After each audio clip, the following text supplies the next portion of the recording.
Arestado sa Cainta, Rizal ang dalawang lalaki matapos mahulihan ng halos 700,000 pisong halaga ng umano'y shabu. Aminado ang mga suspect sa paggamit ng droga pero hindi raw sila nagbebenta. May unang balita, si EJ Gomez. Sa ikinasang buy-bust operation ng Cainta Police, nasa kote ang dalawang lalaking nagtutulak umano ng illegal na droga sa Cainta at ilang kalapit na lugar. Naaresto sila sa isang compound sa Barangay Santo Domingo sa Cainta, pasado 3:00 ng madaling araw kahapon. Isa po ay isang high-value individual at yung isa naman ay street level. Dati nang naaresto sa kasong illegal drugs. Noong 2022, at nakapag-avail sila ng plea bargaining agreement sa korte. Kaya sila ay pansamantalang nakalaya at bumalik na naman sa dati nilang ginagawa.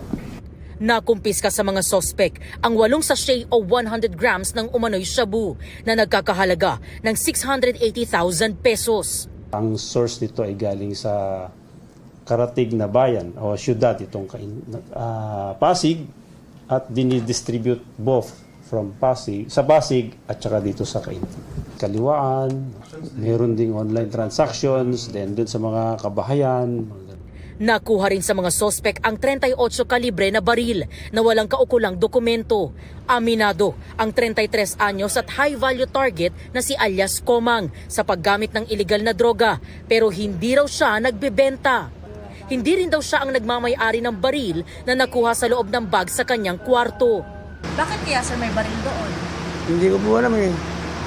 Kanino po kaya yun?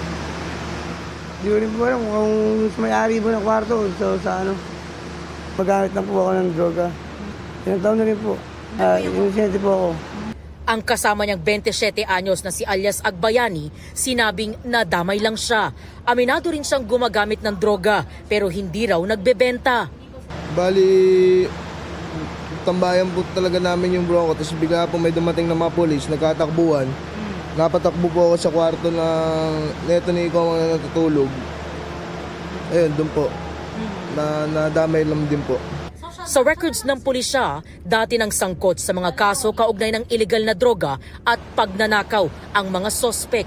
Maharap sila ngayon sa reklamong paglabag sa Comprehensive Dangerous Drugs Act of 2002 at illegal possession of firearms and ammunition. Ito ang unang balita.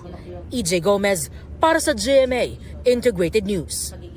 Igan, mauna ka sa mga balita, mag-subscribe na sa GMA Integrated News sa YouTube para sa iba't ibang ulat sa ating bansa.